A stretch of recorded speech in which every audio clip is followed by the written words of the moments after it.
Hey everyone, welcome to Quest Like a Pro by Purple Shadow Gaming. I'm Noah, and I'm joined as always by Justin and Andy. But as you will quickly realize, we are joined by a bunch of other special guests.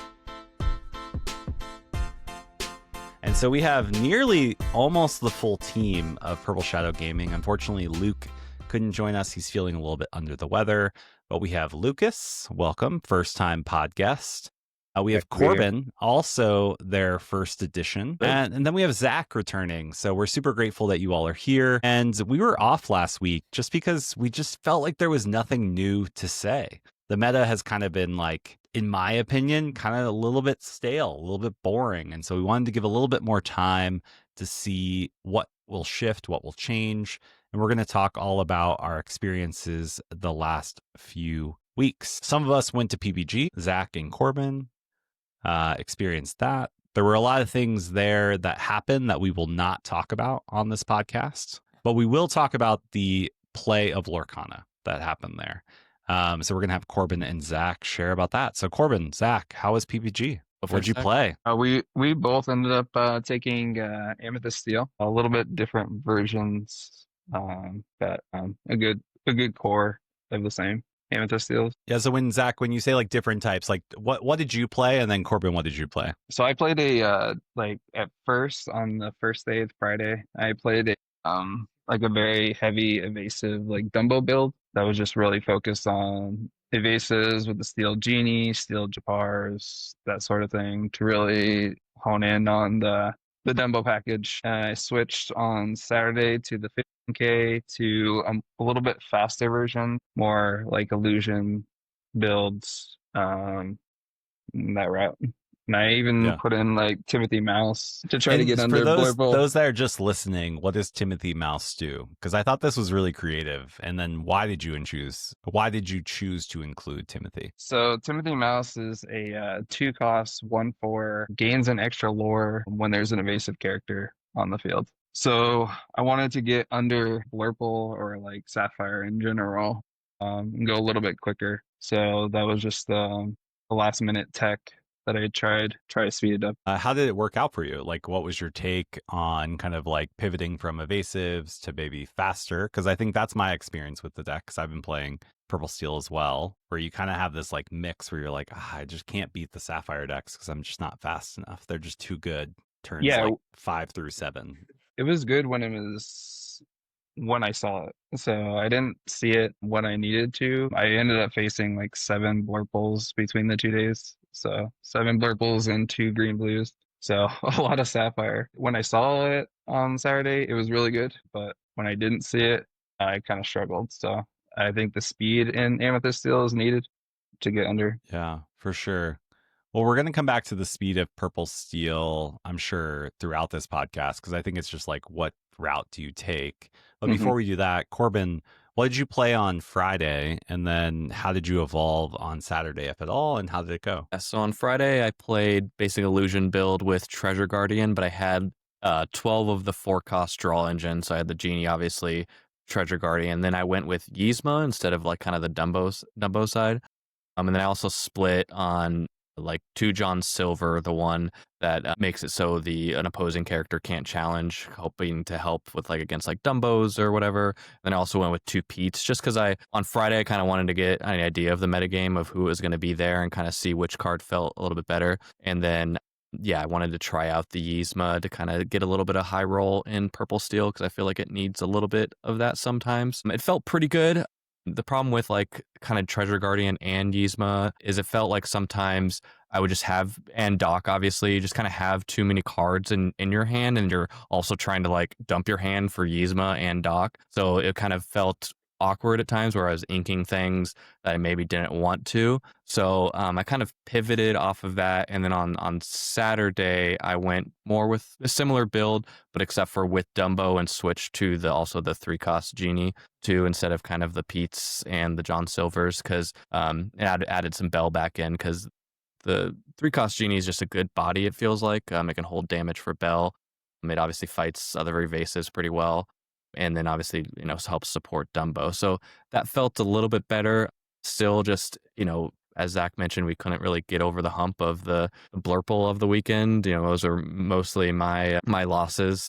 Started off pretty hot. I went 3-0 with my bye on Saturday, but then just ran into some Blurples. And, Purple Steel always just feels like you're in it. I never got 2-0'd in the weekend, I don't think. But it just could never get over that hump. It just always felt like Blurple overtook it.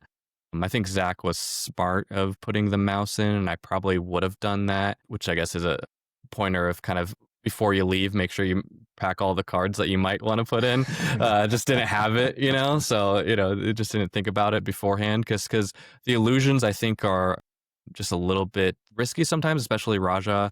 It's just like a couple times I would have faced like a helping hand Blurple, and, they would kill off the Raja or banish the Raja with that, and then just questing it too just leaves you for bell traps. So it just kind of feels awkward a lot of the time. So I think evolving off of that, I think I'm gonna going forward kind of get off a little bit of those. And I think the Purple Steel builds that I've seen lately have also kind of moved off of that. Yeah. I think it's a perfect example, too, of the evolution of this meta, where because we have such a small card pool, us as competitive players come every week and we talk about what we did the previous weekend. But what's interesting is in real time, things are changing and shifting. And so I then feel, which we'll get to in a minute, whereas the weekend we just came into and where we're going into, and now we're preparing for the European DLC, some CCQs and stuff. And then obviously Milwaukee's even 5 weeks away. It's it keeps figuring out where I feel like we're in just 3 or 4 circles where it's oh, this was good this weekend. And then people evolved back to this thing, which was actually week 2. And then it's nope, we're back to week 1. And nope, now back to week 4. And we're just kind of going around in circles. There's not necessarily innovation. It's really just circling back to what was the right matchup and what was the right call for the weekend. And that definitely feels like even the difference between PPG into what some of us participated in, which was the 3K here in Arizona, which was run by Top Cut Games. Shout out to Top Cut Games. Lindsay and Zach, you all are amazing. You're doing incredible work. Thank you for supporting high-level competitive play here in Arizona. And so, so we went from PPG into... Actually, before that, we have to stop. We actually played another event on Sunday. Oh, yeah. Zach flew back That's from true. PPG. And he hadn't had enough Lorcana yet. And so Zach's he told me, he's I'm not going to play on Sunday. I'm not going to do it. And then he's like, you know what? I need to beat Blurple. So I was on a Blurple binge. Yeah. So you guys came back on Saturday night after kind of the 25 or the 15K, the CCQ, the first one, which shout out to Sky, who won the first CCQ with Amber Steel. It was an Amber Steel mirror match in the finals, which we'll get to in just a minute. But then we roll into Sunday where we play in a little case tournament. I think there was 20 players for Fabled case. Myself, Lucas, you were there, Zach, and then Luke was also there. And PSG really swept the tournament. Unfortunately, Lucas, you were the sacrificial lamb of the weekends of that tournament. So thank you. But Lucas and Luke paired up last round. Zach and I paired up. We all drew, and we knew one of us was getting knocked out. And unfortunately, it was Lucas. So going back, we had an incredible tournament. But Zach, you said that you lost to so many Blurples and you had to come back and play on Sunday. What did you choose to play on Sunday? I literally took Sky's list from PPG and ran it through the rec tournament. And how did it go? It felt really good. Really, really fast. I think I went 3-1 on the day. Yeah. 3-4-1. Yeah, the Amber Steel deck is super great. And Lucas, I believe you played in the case tournament, and at the case tournament, what deck were you playing? Dogs. Emerald. And I was playing Purple Steel, and Luke was playing Blurple. And we basically all did really, really well. Again, Zach, myself, and Luke all made top 4, which we split with Michael, who was an honorary member of PSG that day. He even had a little sign. But it was really interesting because top 4 was the top 4 decks. So out of a 20-person tournament, we ended top 4, and there was one Purple Steel, there was one Blurple, there was one Amber Steel, and there was one Green Blue, which was really, really interesting. So we head into the week, and we all prepare for, I think, Corbin, you were the only one that didn't play in the 3K this previous weekend here in Arizona. And so what did everyone play? And I'll start with the Lucas, what did you choose to pivot to for the 3K, and why did you make that decision? I decided to play Amber Steel instead of the dogs just because I felt like it does the same thing that the dogs are doing, but it kind of just does it a little bit better. And the only hard matchup I feel for the Amber Steel is the green blue. Yeah. And you ended up making a great run as well. So how did you go? It was 75 players, and you ended up kind of, what was your, like, walk us through a little bit of the tournament. What was your matchups? How did it end up going? First round I played blue steel, and I 2-0'd that one. And then I played, I believe it was purple steel. And so I played 2 amber steels, 2 purple steels, a sapphire steel, and then 2 green blues. I 2-0'd all of the matchups besides the green blue. And so did you end up losing to both green blues? I can't recall. Yeah, I did. One was 0-2, and then one was 1-2. Yeah. And that, as you mentioned, like, that is a tough matchup. And I think that's what's really interesting. And I think we're going to hear that being played out across our matchups, is that it's kind of like, depending on what you got paired into, is kind of what your record ended up being, which is kind of ironic. Justin, you didn't play the prior weekend, but you did play in the 3K. What did you choose to bring? Why? And how did it end up? I brought Blurple because I really like the deck. It's really strong. It's pretty consistent. I don't feel like the Amber Steel matchup is that bad, especially on the when you're on the play. On the draw, they're probably going to get you most of the time, unless they just really hit the top of their deck and just hit all songs off the top and have no characters. So if you're able to kind of whittle them down, but usually they're going to take it on the play. So I don't feel like it's that horrible of a matchup. But I found out how bad Dogs is. Sea Dogs is really bad. The tournament was 78 players, and 5 of the decks of the 78 were Sea Dogs, and I hit 2 of the 5 in my first 2 matchups. So that was a fantastic start to the day. They did not go well at all. And then Amber Steel, which I got it 2-1 on the play. But I just dropped after that. I had to take my daughter to gymnastics, so that was really nice to experience. My wife went 4-0, and so she got to stay, and I took care of the daughter, so that was just fine. Yeah. And I think that's how it is, right? Like, I think on the last episode, Andy, who's grinning right now, is like, yeah, that's how it goes sometimes. Because Andy brought Blurple to CCS and faced Amber Steel in the first 3 rounds. And so, yeah, it just happens sometimes. You get the matchups.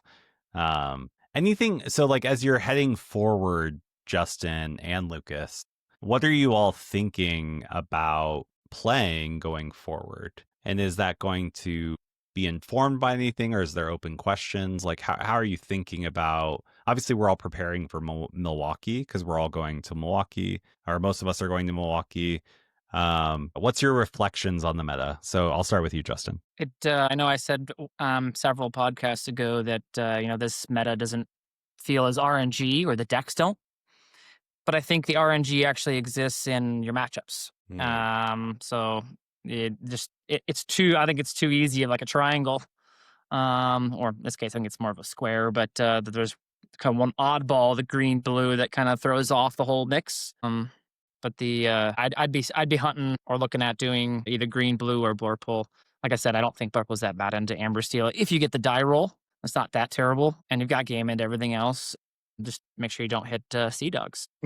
That's fair. Lucas, what about you? Like, you've played 2 aggro decks into the format, which obviously kind of is taking down enemy number 1, which is Blurple. And we saw this over the weekend in the European tournaments, where Blurple is still the most represented deck. I don't feel like that's going to change anytime soon. But even more than that, I think Sapphire was almost 60% of the meta in the large European tournament. And so I'm curious to see how that's reflected next weekend at the DLC as well. But yeah, what's your take? How would you be approaching the next few tournaments in October? I don't know. I'm basically trying to figure out the blue-green. I don't know if I'm going to continue to play Amber Steel, or if I want to go back to Sea Dogs. I feel like the Sea Dogs have a better matchup against the blue-green, because you actually have a way to like take the under the sea instead of just like heating and firing the cannons on like the bobbies and the T-pos like every single turn that they have one out there. just kind of seems like you're losing slowly doing that. You know what I mean? Like it's not great. I don't know, just seeing if people continue to play blue green, like, and kind of going from there. I'm not really afraid of the Blurple matchup. Never really have been, unless I'm playing like because I don't play like mid range deck, and I feel like Blurple just kind of like eats mid range decks, and I feel like a lot of people like that. So it's why it has such a great matchup against like everything. But Yeah. Yeah. So sticking with aggro, but maybe just trying to figure out like what's the right mix of aggro to play into the Sapphire decks to improve the percentage points. And I Yeah. think that's interesting, right? Like if 60% of your matchups is going to have Sapphire, like how do you play into them? And if you can eat Blurple, which people still seem to really enjoy and really dig into, even though Amber Steel and Sea Dogs has been more prevalent lately, why not, right? And maybe you'll win the RNG on the matchup side. So yeah, interesting. So Zach and Andy, you all also played in the 3K. Zach, what did you choose to play? How did it go? And how's it informing your decision going forward?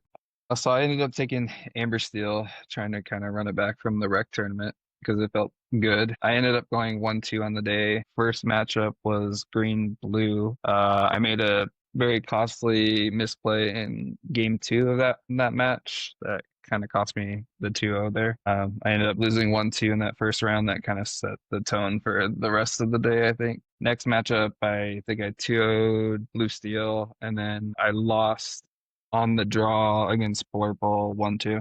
I was kind of burnt out from flying around the last couple weekends, so I ended up 1-2ing and then just dropping. As far as how I'm approaching the Yeah, because if I upcoming, recall, Zach, you were playing Mm. green blue like up until Thursday and then Yeah. switched back to Amber Steel. So you've kind of been playing around with all of the 4 Mhm. decks outside of maybe Blurple, but I think you were playing Blurple coming into the season a little bit. Yeah. So you've kind of played with all 4. So yeah, how are you thinking about the next 4 weeks in prep for DLC Milwaukee? So I think Milwaukee, the 2 that I'm currently landing on are blue green and then Blurple are my 2 choices. I think the Sapphire decks just have a lot of tools to combat a lot of stuff in the meta right now. So I think either one is probably a good choice. Yeah. You and 60% of the other people that are going to play in that tournament. But Sapphire, I do think Sapphire has like reigned supreme in Lorcana for a really long time. Like we keep Yeah. talking about like 5,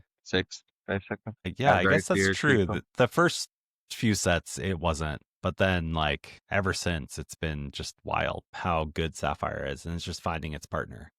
Ever since they got Inkable Ramp. Yeah, that's true. Yeah. That's a good call out, Lucas. Yeah. Mm.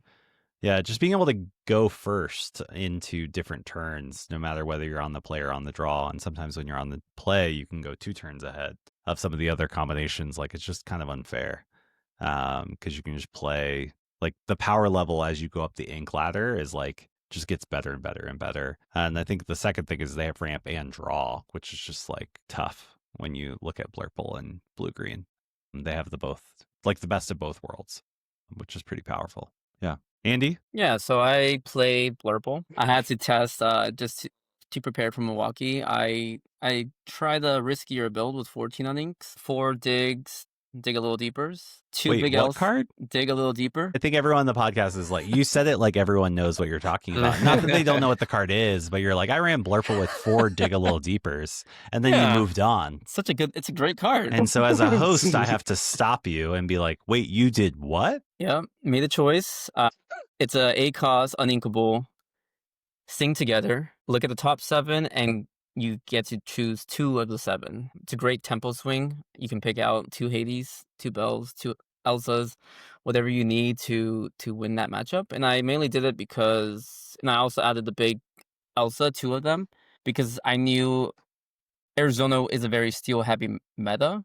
5 out of the 7 rounds I played were steel, and I knew it was going to be good practice for Milwaukee. So I wanted to see how well Big Elsa would do. And actually, I 2-1. I played Amber Steel 3 times, 2 on the draw, 1 on the play, and I won 2 out of 3 because of Big Elsa, because I could search for her. But I also bricked a couple games, which lost me games. So the risk, it was there, and it helped for the matchup I wanted it to, but then I lost the other matchups because I missed ramp or I bricked. And it's hard to miss ramp as Blurple, because then you're just like super behind. Yeah, you're kind of cooked, as Luke would say if he was here. If you miss ramp, But you and can if just you miss tell ramp people, and then you also miss your 4-drop, literally you might as well go to the next game. Yep. Yeah. Yeah. See you later. Sorry, Lucas. Go ahead. I was gonna say you can just tell people I missed ramp afterwards though when you lost. So it's like Yeah. Perfect. excuse. Doesn't feel good. No, Lucas doesn't miss his 1-drops. He plays 4 of them by turn 2. That's true. no, I missed He's one too drop many. against the green blue player in the only game I got to go first in the third round. So Yeah, It happens. it happens. I'm And so I- sorry for your loss. I have no sympathy for I aggro need 4 players. 1-drops. Lucas, we set you up. We brought you on a podcast where like Sapphire is king and Amethyst is queen. And you're like, Crazy. I play neither of those colors. I don't even like those colors. Those colors are bad. That's why we've been keeping Lucas in hiding because we're like, he's the one on the He's our Purple dog Shadow player. gaming team that's like against the P and the S. He's just gaming. And so that's his vibe. Lucas, thank you for being here and balancing us out.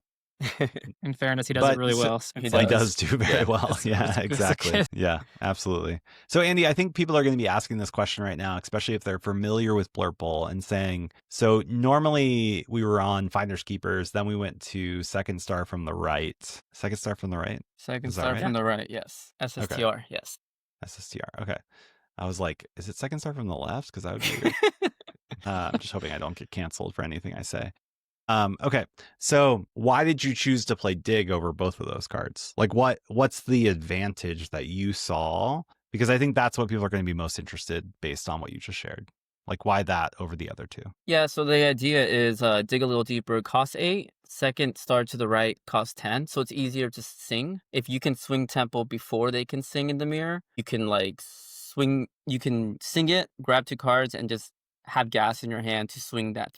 Have a giant tempo swing the following turns. And even a turn Got you it. play it, so you can get like a Hades off of that and just get rid of their character and just refill your hand. It's just singing first. Usually in the Blurple mirror, whoever sings first, second star to the right, usually wins that matchup. Draw 5, you're kind of cooked if you let them. You So can after- reasonably sing dig it a little deeper in aggro matchups too. Like there are certain spots where you can actually pull that off and have time to do that and then play something to the board still. Yeah, so like my 2 wins, I actually was able to shift Elsa, freeze 2 of their Nalas, sing dig a little deeper, find gas for the following turn so that I can have answers. Kind of bought me Because time. Elsa herself can sing Dig a Little Deeper. Mm-hmm. Yeah. Yeah.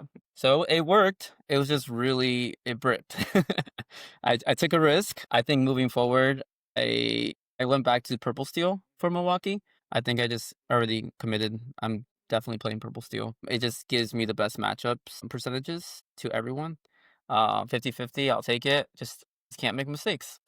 Purple Stairs Over the course of 12 8 rounds punishing rounds, or 10 rounds. with delays, with a lunch break, with green-blue mirror matches that are going to take 30 extra minutes True. into time. So I will have more rest as a steel player. Yeah, Lucas I'm not is like committing to play perfect for No, I call my anything. deck lunch No. break. Get me out of there. Yep. Yeah, yeah. I'm with Lucas almost, where I'm like at the point where I'm like, I just want to go to the bathroom where I don't have to wait in line. You know, that's what I'm after. That's what I'm after. I got my lunch round 2 before lunch, so Maybe I'm getting old. Learn It's sea interesting. dogs. So you're 4 weeks out and you're already kind of like just trying to commit to the matchup spread just to get better. And I do think there's something there that I want to talk to you all about. So I'll seed this and then I'll talk about what I played on Saturday at the 3K. But I do think it's interesting of like what decisions, like what's the decision criteria or the decision matrix right now in competitive play? Because I do think there are things you have to decide on that are not necessarily like maybe what we used to decide on. Maybe we had, but maybe I just haven't clarified that in my own head. But I do think we're deciding on things like Lucas being like, I want to go to the bathroom or eat lunch, you know, and you're like, I'm fine. I would rather be 50-50 and just play perfect. Other people are like, I'm just going to play the best deck and hopefully people don't beat me, you know, or, you know, I'm going to join the group like Zach said, maybe I'll play Blurple or Sapphire. Like, I think there's a lot of different choices to be made here, especially 4 weeks out where it's like, what do you spend the next 4 weeks doing? Because I don't think we're getting anything new in the next 4 weeks. Nope. where we are not. If you want to prep Blurple, in my opinion, you have to be ready for the mirrors, and Yeah, the mirrors can be a lot. I've played Blurple for like most of Lorcana, and the mirrors are just exhausting at some points. They can go to time, especially if the other Blurple players new to the deck. I try to be quick, so I give them more time and manage the time clock. That's something really big at Milwaukee that you need to keep in Mhm. mind. So you have to Especially in decide. best of three now. best of We're three switching now. from best of 2 to best of 3. It's Yeah. going to be, people are going to time, 100%. Yeah. So like even if it's just the first 4 turns, you have to be prepared to see what your lines look like and just be ready for that in Milwaukee, and like what your opponent's gonna do turns 4 or 5 where they break the board in Blurple, and just like prepping that. And I'm not looking forward to that. So I'd rather play Purple Steel. Steel, in my opinion, right now is one of the best colors. It just has everything you want. Well, speaking of Purple Steel, I played Purple Steel on Saturday. I got 16th. Thank you, tiebreakers. I think I got 16th by 1.5% on the tiebreaker board. There was 1-5-2 that missed, and I was not that person, thankfully. But I didn't have great tiebreakers. It wasn't that great. But what I did choose to do, and this leads into kind of this conversation, is I just decided to lose to Blurple. Like, I built Purple Steel to basically be like, I'm going to beat the Steel decks, and I'm going to lose to Blurple. And frankly, I think what happened over my 7 rounds is I think what's likely to happen if I would rerun it at like a DLC, which is I beat every Steel deck except for one. I lost because I missed my 1-drops. Shout out to Lucas. And they were going first, and they played Aurora into Tiana on the Amber Steel side. And I like just couldn't win because I just didn't play a 1-drop. I had Calhoun into Pete into Strength all those games, but I still couldn't catch up because I just didn't have the advantage of the characters to be able to control the board, even though I built the deck to win on the draw against Amber Steel. But I was playing 13 1-drops and didn't hit any of them, even after altering 13 if you count the Fire the Cannons. But Fire the Cannons to kill Aurora is basically a 1-drop. Mm-hmm. Yeah. You do that. So I had 13 1-drops, and I missed both game 1 on the draw and game 3 on the draw when I lost to Amber Steel. I also lost to a Blurple and beat a Blurple. In my opinion, Blurple is basically I should just lose automatically. But luckily, my opponent literally drew the worst Blurple hands I've ever seen in my entire life. And I was just, and because my hands weren't even that great, and I was able to just win 2-0 against a Blurple. And like that should never happen with how I built my deck. So I beat a Blurple, lost to a Blurple, beat every all Steel decks, lost to one Steel deck. So I went 4-1 against Steel and 1-1 against Blurple. And like, that's kind of what I expected. Like, I don't think I could have expected to do better than that based on how I built my deck. And so I just kind of abandoned the Blurple matchup just to make sure I solidified the Steel matchup. So I played Rafikis over Diablos. I played Madam Mim, the 2-drop, to basically make all my 3Xs 4Xs. I played Lilos. I played Pete's. I played Fire the Cannons. Like, really just leaning into that matchup. I played Lawrence. I played Bell. Like, just kind of leaning hard into that. And that was the choice I made. And honestly, like, the more I think about it, the more I'm like, I may make a similar choice, but I may make a similar choice towards Sapphire, depending on how the next 4 weeks go, which is like, I'm just going to try to beat Sapphire and lose to everything else. I'm not sure yet, but I think that's the decision I feel which is you kind of have to pick which matchup you want to win and really lean hard into that, and then hope you get lucky against the matchup you didn't, lean into. So What percentage do you think will be Blurple at the next event at Milwaukee? Denver was 34%.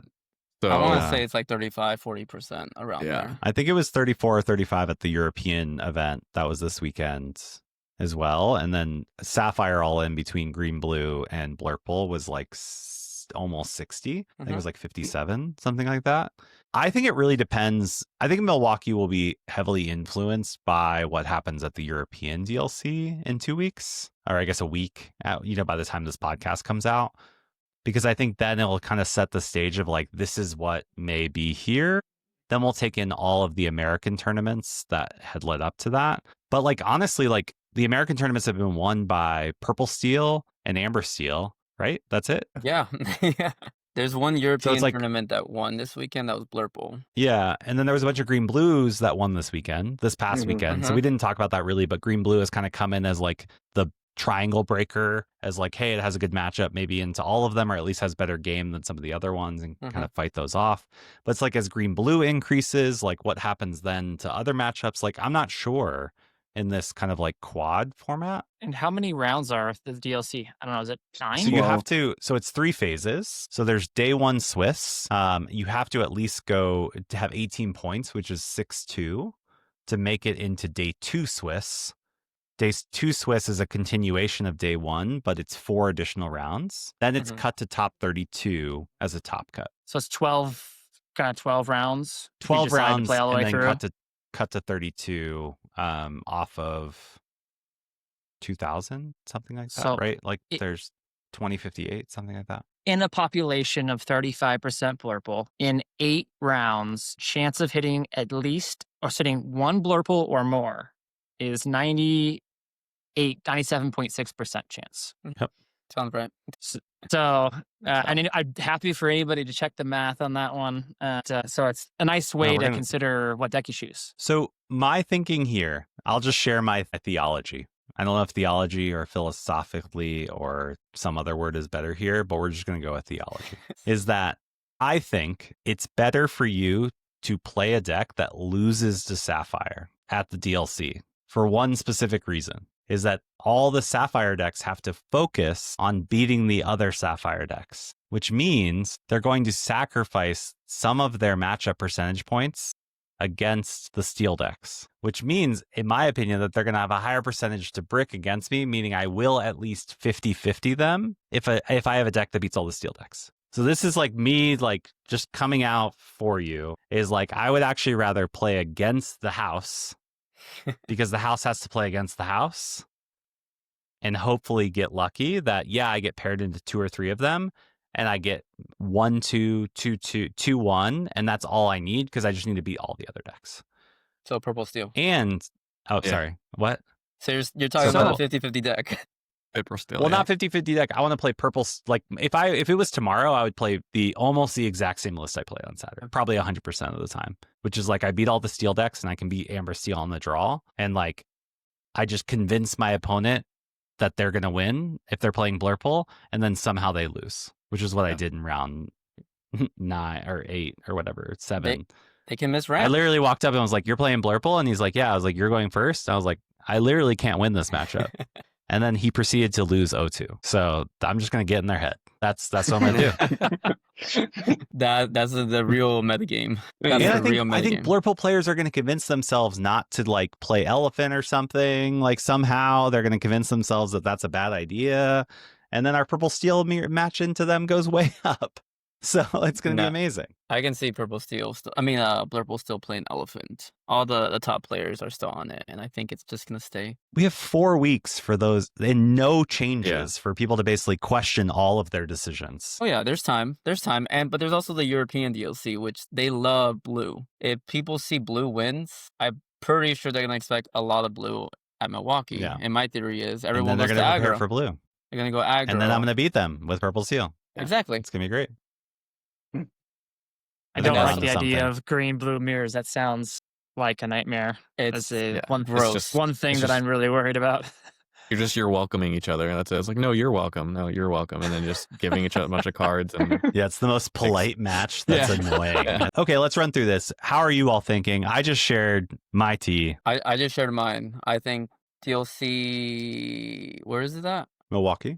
No, the one before. Europe somewhere. Bologna. It's going to be a blue deck that wins. That people are going to bring dogs and aggro into Milwaukee. A higher percentage. Yeah, because they're afraid. 4 Fire the Cannons. So that's why I want to play a Purple Steel, because the Blurple matchup is winnable. It's not as like one-sided as Blurple versus Amber Steel. Yeah. But that's also a tactic. You can play Blurple, but you just have to expect to lose to aggro.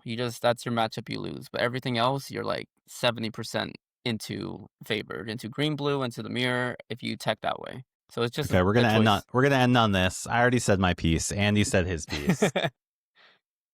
Lucas, I know you're not going to Milwaukee, but what would you play based on everything we've talked about? Like, how would you be thinking about Milwaukee? I mean, when is it? In 4 weeks. I feel like Amber Steel's probably would be my best bet. Either Amber Steel or the dogs, but probably more towards the Amber Steel. I feel like it just has like a good matchup versus every single deck. Yeah. Just hope people don't play targeting it. Targeting Blurple, but hoping there's not too many people that teched against Blurple with the other deck that beats Blurple, which is blue-green, or it has a good matchup I feel in the like blue-green and the people other would be matchups. more on. I feel like Blurple's more a deck that like people would want to play, and blue green is like a deck you have to like. It's like Yeah. super control-y, super slow. And it's like I don't know. Only certain people.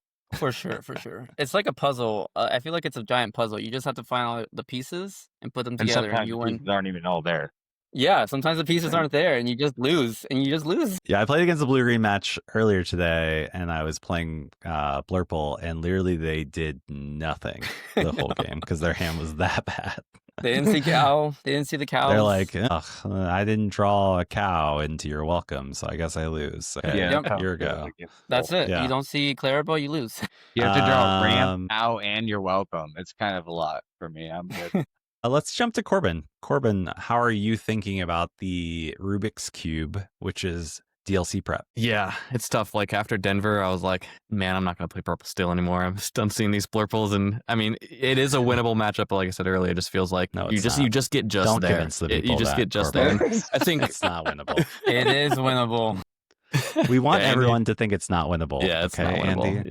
Yeah. So when you sit down, you're in their head. But then, I try other decks, and it's like, yeah, the first time you brick with Blurple or don't hit ramp with Blurple, you're like, man, Purple Steel just feels so good, just because it feels like in every game. And I think to your point, like there's other factors in there of like how familiar you are with the deck and your mental state as you play throughout the day of like, is missing ramp or bricking going to kind of mess up your mental state, and or is something like a nice curve out of Blurple or Purple Steel feel really good. So I'm looking at that. I've also been toying around with Sky's Amber Steel, because sometimes it does feel like, Amber Steel has a lot of what Purple Steel has, but it can just high roll, and like there's just games where you just win because you just have the right order of cards, and it never really feels that way in Purple Steel. It always feels like a big slog where every single turn and decision matters of what you're inking, what you're playing, which can be fun, but over, as you mentioned, potentially 12 rounds or 8 rounds the first day, that can be a lot. So I'm going in between both, but I think your point is right of just picking which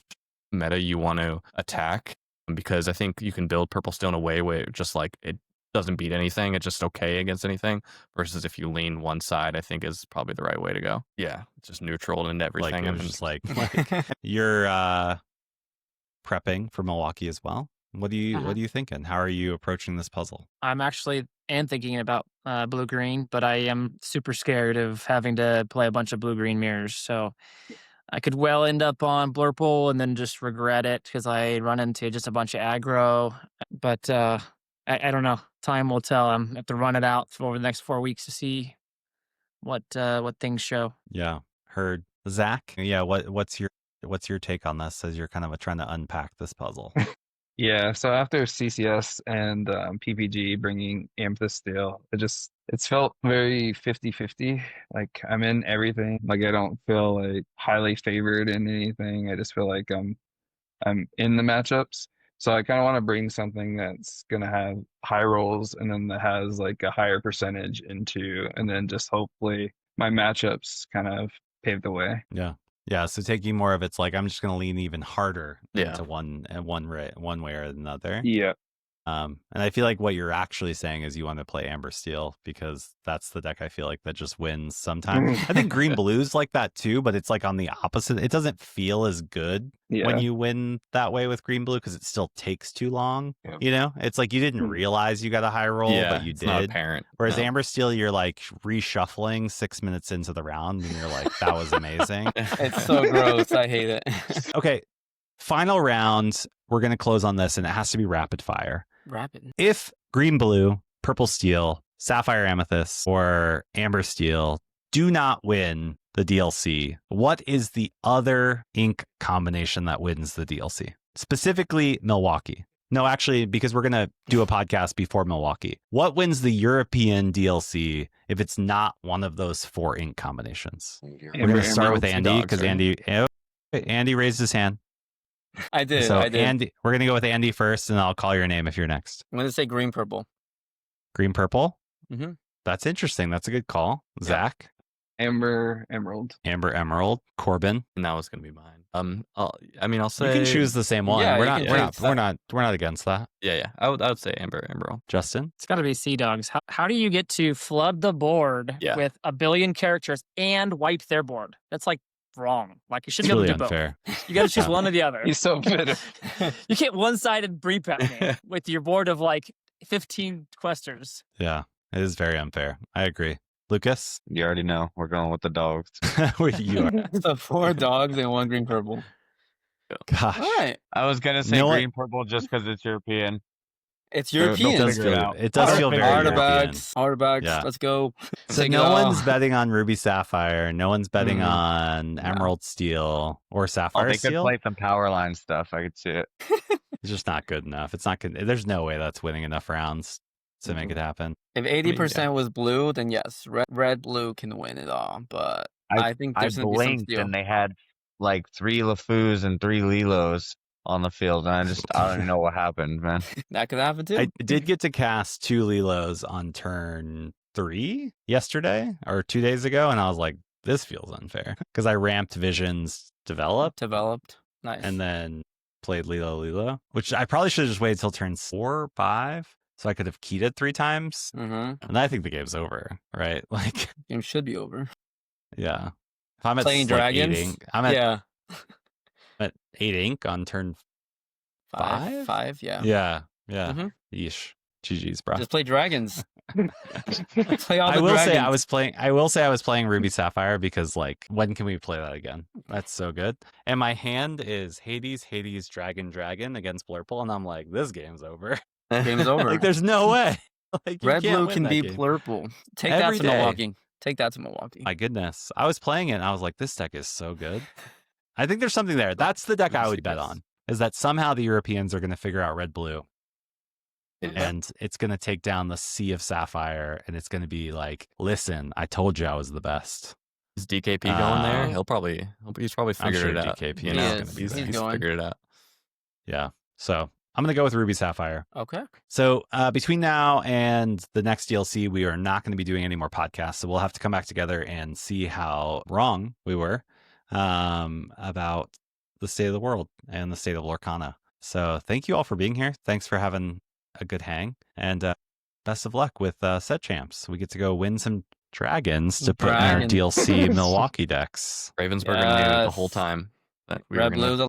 I'm not going to lie. Having Hades, Dragon in my hand, I was just like, oh, the power. This deck is so good.